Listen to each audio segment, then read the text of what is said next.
고구려 신라와 함께 삼국시대를 이끌었던 백제는 동아시아 문화의 중심이자 예술과 건축, 외교에서 눈부신 활약을 했던 찬란한 문명의 주역이었죠. 오늘의 영상에서는 백제의 건국부터 멸망, 그리고 그 이후까지 백제의 모든 이야기를 다루어 보겠습니다. 영상을 끝까지 시청해 주시고 구독과 좋아요 부탁드립니다. 백제의 건국과 초기 성장. 백제는 기원전 18년 고구려를 건국한 주몽의 아들 온조가 남하하여 세운 나라입니다. 온조는 형 비류와 함께 남하했지만 비류는 염해가 심한 미추홀에 정착을 시도하다 실패하고 온조는 한강 남쪽의 위례성에 정착해 백제를 세우게 되죠. 백제라는 국호는 초기에는 십제 또는 구다라로 불렸다는 설도 있지만 후에 백제라는 이름으로 굳어지게 됩니다.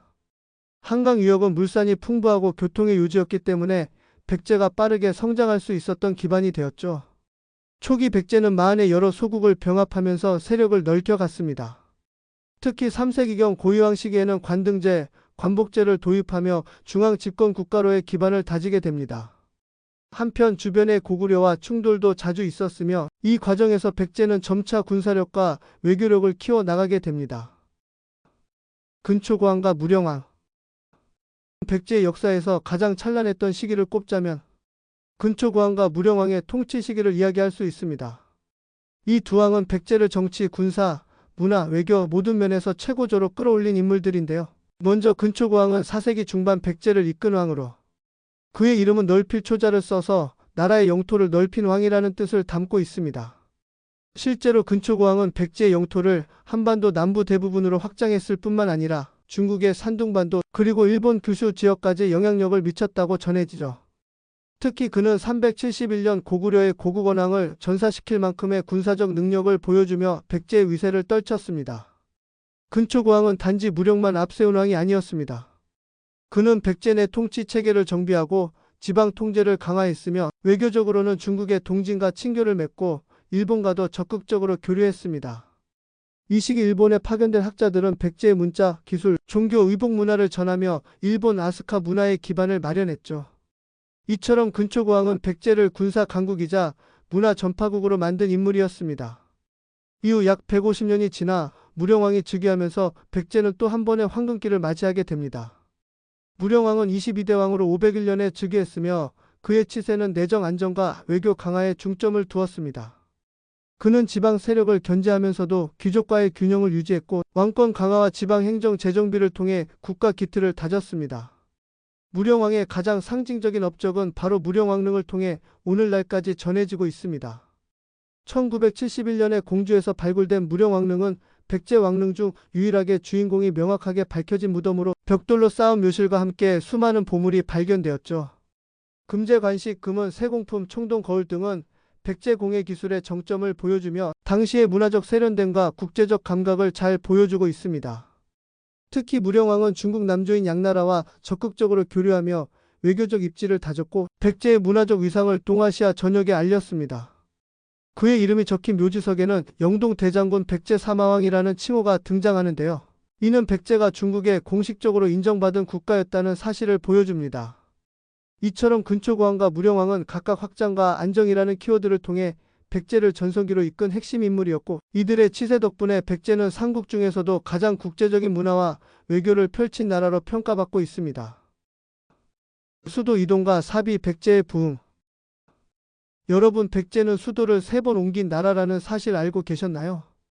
처음 위례성에서 시작했던 백제는 475년 고구려의 남하 공격으로 한성을 잃고 계로왕이 전사하면서 웅진으로 수도를 옮깁니다. 이 시기를 웅진 시대라고 부르는데요. 이 당시 백제는 고구려의 위협 속에서 내정을 강화하며 다시 한번 도약의 발판을 마련합니다. 그리고 538년 무령왕의 아들 성왕이 수도를 사비성으로 옮기면서 백제는 다시 황금기를 맞이하게 됩니다.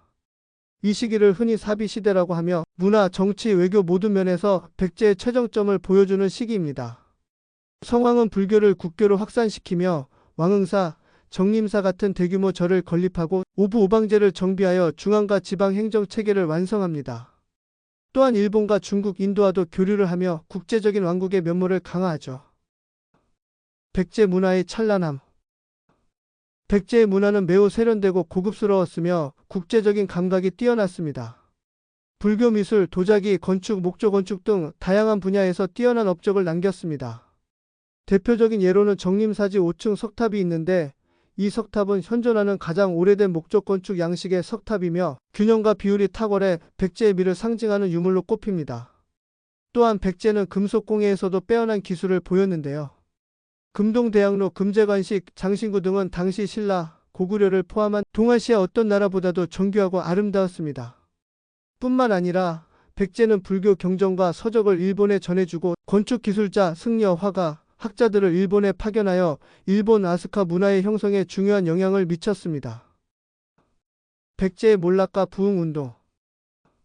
여러분, 찬란한 문화를 꽃피웠던 백제도 결국 역사의 뒤안길로 사라지게 됩니다. 하지만 그 마지막 순간까지 백제 사람들은 결코 쉽게 무너지지 않았습니다. 오히려 멸망 후에 더욱 뜨겁게 타오른 부흥운동은 백제인의 강한 의지와 정신을 오늘날까지 전해주고 있습니다. 백제의 몰락은 660년 신라와 당나라의 연합군에 의해 일어났습니다. 당시 백제는 의자왕이 통치하고 있었는데요. 그는 즉위 초기에는 개혁에 힘썼지만 시간이 지날수록 정치는 혼란스러워지고 귀족 간의 분열도 심각해졌습니다. 특히 신라와의 긴장 관계 속에서 백제는 외교적으로도 고립되었죠. 이런 상황에서 신라와 당나라가 손을 잡고 대대적인 침공을 감행하게 됩니다.